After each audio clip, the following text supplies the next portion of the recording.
नमस्कार, प्रभासाक्षी न्यूज़ में आप सभी का स्वागत है और मैं हूं आपके साथ मोहम्मद ताहिर खान। 4 जून को आने वाले नतीजों को लेकर Bharatiya Janata party active mode में नजर आ रही है। परिणाम से पहले भारतीय जनता पार्टी में बैठकों का दौर शुरू होने वाला है। 1 जून को भारतीय जनता पार्टी के प्रदेश कार्यालय में 3 बड़ी बैठकें बुलाई गई हैं। एक ही दिन में 3 बड़ी बैठकें आयोजित की जाएंगी और मतगणना को लेकर वहां पर कार्य योजना तैयार होगी। कार्य योजना को लेकर बीजेपी ने तैयारियां शुरू कर दी हैं। चुनाव प्रबंधन, लोकसभा प्रभारी और विस्तारकों की बैठक के लिए बुलाया गया है। जो लोग चुनाव के कार्य में व्यस्त हैं उनको वर्चुअली शामिल होने के लिए कहा गया है। तो बीजेपी की बैठक को लेकर कांग्रेस ने सवाल खड़े किए हैं। उन्होंने कहा है कि भारतीय जनता पार्टी चुनाव परिणामों को लेकर घबराई हुई है, इसलिए एक दिन में 3 बैठकें बुला रही हैं। यानी बैठकों से क्या निकलने वाला है ये तो एक दूर की बात है, लेकिन फिलहाल बैठक पर भी सियासत मध्य प्रदेश में हो रही है।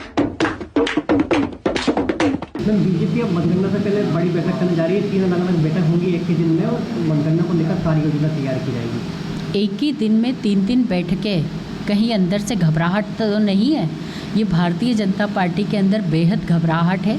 जितने वोट परसेंट की बात कर रहे हैं और जितने बड़े बड़े दावे कर रहे हैं कि 29 की 29 सीट लाएंगे, तो ये जो लगातार एक ही दिन में 3-3, 4-4 जो बैठकें की जा रही है, इससे साफ समझ में आ रहा है कि अंदर से घबराहट है। इंडिया गठबंधन सरकार बनाने जा रहा है और इसी घबराहट के चलते भारतीय जनता पार्टी जल्दी बैठकों का दौर शुरू कर रही है 4 तारीख के लिए। और जिस तरीके से दावे किए जाते हैं उतने दावे इनके सफल नहीं होते हैं और भाजपा जो है बड़े मुद्दे बनाती है, लोगों के बीच में माहौल बनाती है, तो ऐसा कोई माहौल नहीं है देश के अंदर। देश में जो माहौल है वो इंडिया गठबंधन का है और इंडिया गठबंधन सरकार बनाने जा रही है।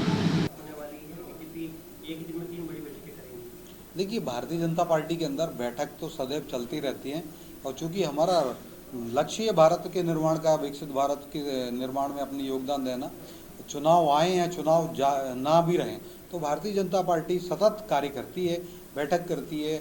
और आपने देखा होगा कि जिस प्रकार से हम बूथ विजय संकल्प अभियान चला रहे थे और जो 42 लाख से ज़्यादा हमारे भारतीय जनता पार्टी के कार्यकर्ताओं का कैलाश पर्वत हर बूथ पर उपलब्ध है, उसके जो इस प्रकार से और बूथ विजय संकल्प अभियान, वहाँ करणीय कार्य, मोदी जी का प्रणाम, मोदी जी का राम राम और लाभार्थियों से संपर्क करना हर बूथ पर, ये सदैव सतत चलता है।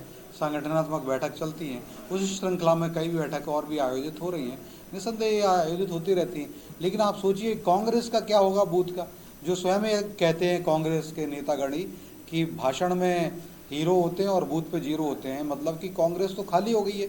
जिस प्रकार से पार्टी में के कार्यकर्ता लोग ही चले गए तो पार्टी जाए तेल लेने, जीतू पटवारी जी का संकल्प है वो सिद्ध हो रहा है, तो बूथ पे तो उनके कार्यकर्ता जीरो हो गए, स्वयं ही कहते हैं।